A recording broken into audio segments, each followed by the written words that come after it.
You ask Tiger to solve. This deals with linear equations with one unknown. The final result is x equals 7. Let's solve it step by step. Simplify the expression. Simplify the arithmetic. Group all x terms on the left side of the equation. Add 2x to both sides.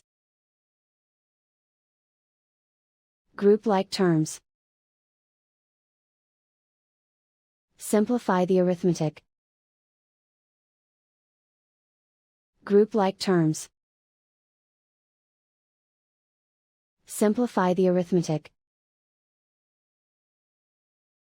Group all constants on the right side of the equation. Subtract 6 from both sides. Simplify the arithmetic.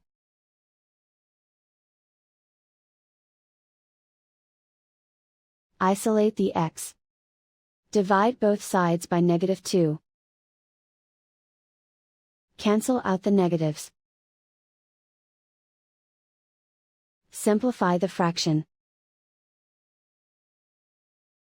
Cancel out the negatives.